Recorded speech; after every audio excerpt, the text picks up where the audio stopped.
Shalom adik-adik, apa kabar? Hari ini kita akan mendengar sebuah lagi cerita daripada buku 8 Permata yang bertajuk Perumpamaan tentang biji sesawi dan ragi. Adik-adik semua duduk dalam keadaan yang selesa, mari kita dengar cerita. Ada seorang petani yang mempunyai bermacam-macam jenis benih untuk ditanam di kebunnya. Ada benih yang besar, ada yang kecil, ada benih yang bulat, dan ada yang panjang. Benih yang terkecil di antara semua benih itu adalah biji sesawi. Jika benih-benih lain boleh berkata-kata, mereka mungkin berkata, "Engkau sangat kecil. Apa gunanya engkau jika dibandingkan dengan kami? Bagaimanalah nasibmu?" Tetapi, suatu hari petani pergi untuk menyemai benih. Dan pada pendapat adik-adik, apakah yang dicarinya? Ya, dia mencari benih terkecil yang kelihatan seperti tidak berguna. Dia mengambil dan menyemainya di kebun dekat dengan pagar. Dia tidak tertipu dengan saiz kecil benih itu. Dia tahu bahwa biji sesawi itu berkuasa untuk bertumbuh menjadi sepohon pokok yang tinggi dan kuat. Dia membiarkan benih itu tumbuh dan mula menanam benih-benih lain. Ada yang tumbuh menjadi padi, ada yang menjadi pokok tomato dan pokok kacang, dan ada juga yang menjadi kubis bunga. Yang paling tinggi di antara mereka adalah kacang buncis yang memerlukan sebatang tiang untuk menjalar. Tetapi, apa yang berlaku kepada biji sesawi yang kecil itu? Ia bertumbuh sehingga menjadi setinggi batang padi, kemudian menjadi setinggi seperti pokok kacang buncis yang menjalar di tiang.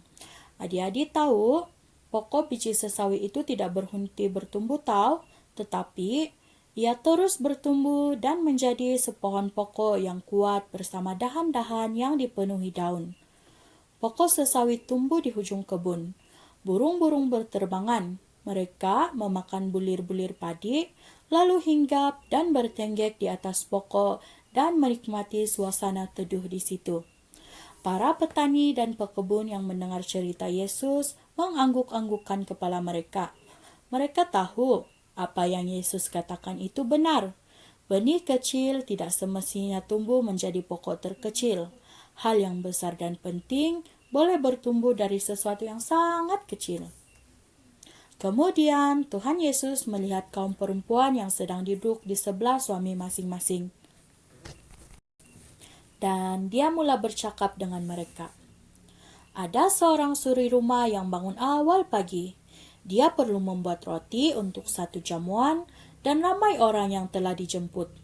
Semalam, dia telah mengisar gandum menjadi tepung putih yang bersih. Dia menyukat 4 kilo tepung ke dalam mangkuk besar.